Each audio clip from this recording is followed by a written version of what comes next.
devant elle. « Lève-toi » ordonna-t-elle. Et il obéit. « Je suis venue t'aider. » Des larmes ruisselèrent sur son visage alors qu'il hochait la tête, ivre de gratitude. Penchée vers lui, son profil parfait se détachant dans la fumée noire des combats, elle murmura à son oreille. La conversation fut brève. Tout ce qu'elle offrit, il l'accepta avec enthousiasme. Elle tira alors un poignard de sa ceinture et lui entailla la paume. Le pacte était conclu. De l'autre côté de la clairière, Henri VI tomba raide mort. L'Angleterre avait enfin un nouveau roi, Édouard IV. Les Lancastre rentrèrent chez eux et les York laissèrent leurs torches flamber la nuit entière pour célébrer leur victoire. Mais l'étrange femme les ignora. Elle était déjà en route, dans une calèche tirée par des chevaux aussi blancs que neige. Avec le couronnement à préparer, elle n'avait pas de temps à perdre. 24 heures et 1 minute plus tard, Édouard IV succomba également. Il ferma les yeux et s'écroula comme si les ficelles qui le maintenaient debout avaient été coupées.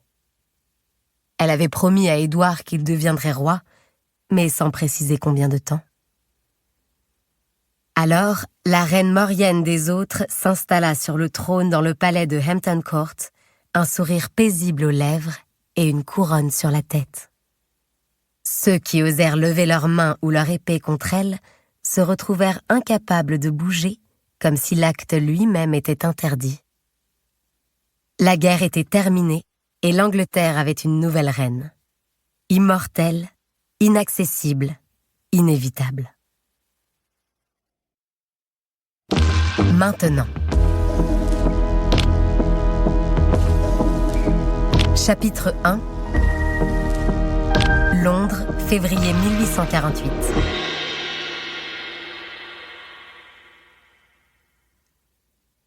Lydia a disparu depuis 15 jours et je commence à craindre qu'à leur réveil demain matin, nos parents trouvent mon lit vide également. Sur ma gauche, un bruit dans l'allée sombre me fait sursauter.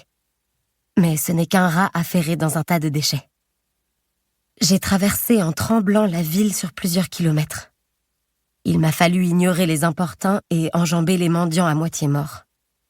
Mes parents me disent de ne pas faire attention à eux, qu'ils ont eu les mêmes chances de traiter avec la reine que nous tous, mais ce soir, j'ai du mal à faire abstraction. Ma liberté se limite en général à des promenades autour du parc au bras de maman ou des tours de calèche protégées derrière les portes en velours. Je compense mon manque d'expérience par mon assurance. À présent que je suis perdue et frigorifiée, cette confiance en moi me semble bien mince. Je m'étais dit qu'il serait plus sûr de rester sur les artères principales plutôt que de m'aventurer seule dans les sentiers sombres de Hyde Park, mais il a suffi que je me trompe de rue pour être contrainte de retourner sur mes pas. Même les lampadaires à gaz projettent une lueur maigrelette. La poussière de charbon assombrit l'air mordant de février, occultant le peu de lumière qu'offrent les flammes. Je baisse la capuche de ma cape et lève la tête pour tenter de me repérer.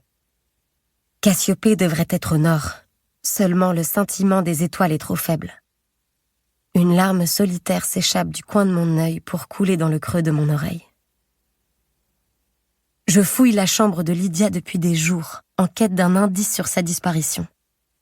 Sans succès, comme si elle s'était évanouie dans les airs. Je refuse de l'accepter.